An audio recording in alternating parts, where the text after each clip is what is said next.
Okay, let's begin with an inventory of the necessary tools that we'll need to accomplish this float modification. We'll start with a power drill. Here I have a foam block that I use to organize my floats once they've been modified.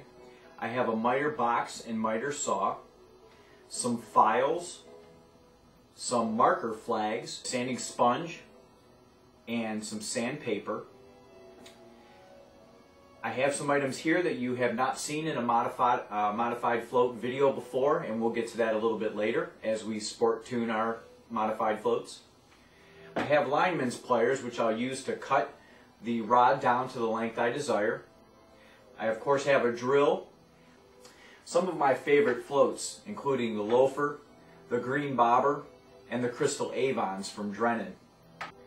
You'll see that I have the Drennan float caps. In this bag I have some cut down silicone tubing, gas lines used for gas powered remote control cars, which you can pick up in any hobby store. So we're going to start off with the miter box and miter saw. What we're going to start with is cutting the plastic stem off of the float. We're going to eyeball it and leave about that much material, just enough that we can securely get our stem in and have material for it to actually hold on to. I'm using a miter box. It doesn't take much, just a couple passes underneath the blade, and the stem will be cut nice and square for you, and if it isn't, we'll sand it a little bit. That's it. You can tell that the angle isn't quite as straight as I would prefer, so we'll square it up. This real coarse sandpaper makes the job quite easy. And there we have it. Now, as an extra precaution, I'm going to sand the edge of the cut so that it doesn't have any sharp edges that may cut into and chafe our line while we're fishing. And I have a sufficient bevel on there. Now it's ready for the next step, which will be to drill for the stem. I've already pre-inserted my drill bit into the drill, and I'm going to try to get this into the center of the plastic as best I can.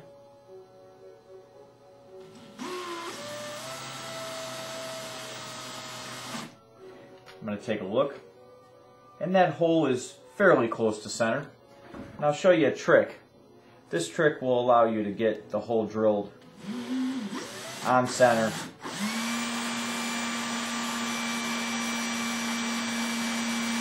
Start the drill up, and you see that I've gone in there maybe about 3/16 of an inch, and let it spin. If you get a lot of wobble, it's telling you, it's an indicator that you're not on center, or you're not as close to on center as you would prefer. So grab the float, and as it dips down, just give it a little upward pressure to recenter the drill bit. And look at how much more truer that spins. That way you know you're on center and you can proceed to drill all the way in.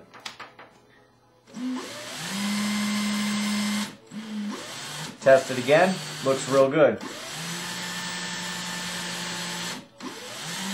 Okay, I'm done. I'm going to use my lineman's pliers.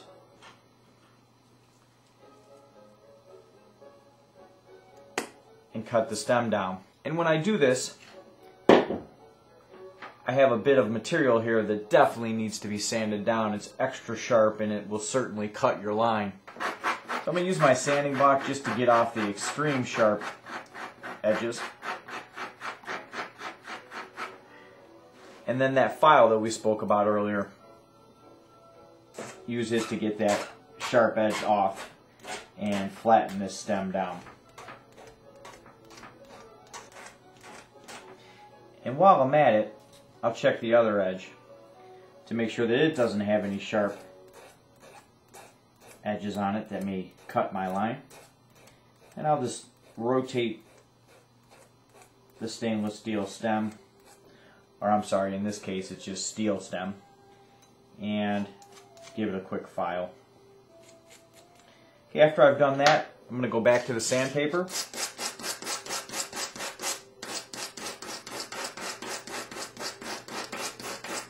and in this case is extremely coarse 80 grit sandpaper.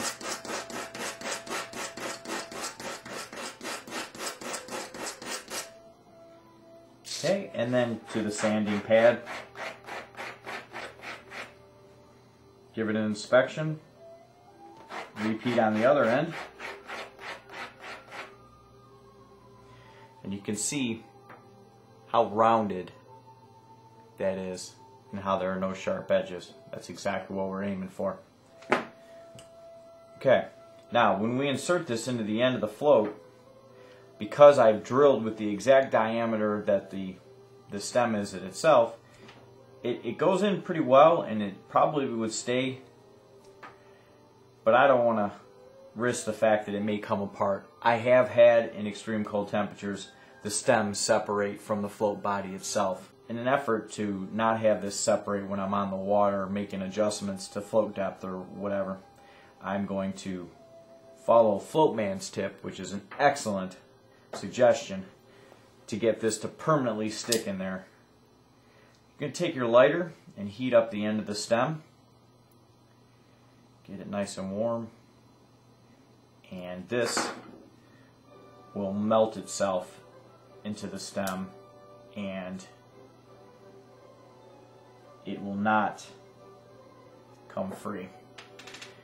It's there for a long, long time. Hopefully a couple thousand fish. Alright, we could stop here and leave this float like just about every modified float tutorial that you've seen on the net, whether it be pictorial or video based.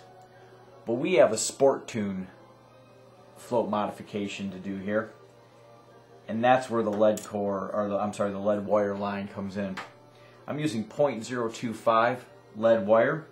You can purchase this at a fly tying supply shop, and it's used commonly in the fly tying community to weight down streamers and other flies, nymphs, and that sort of thing. I'm going to take off a section about this long, and I'm going to wrap it near the base of the plastic. Wrap it nice and tight. And for this type of float, which is a 3.5 grammer crystal Avon, that amount of lead is sufficient. Okay, then it's nice and tight. I'm going to squeeze it down, push it into the bottom of the float, and to secure it I could use super glue, I could use Zap-A-Gap, but since I use clear nail polish on a lot of my streamer flies when I'm building up the head or I'm putting bug eyes on it, I will use it. It's readily available for me. So I'm going to also put a decent amount on here so that it seals the lead into the float stem here. And if there is a possibility of some sharper edges with the lead wire that I've wrapped around here, it'll smooth them out.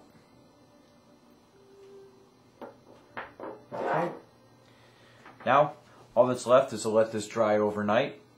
Apply your float caps and your silicone tubing, and what you'll end up with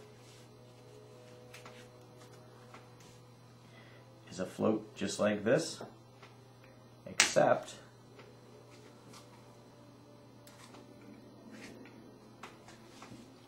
you'll have the added benefit of lead weight right at the base to stand it upright in the water and make it a high performance float. It'll save you a little bit more shot down below on your main line, and it'll make this stand up immediately when it hits the water.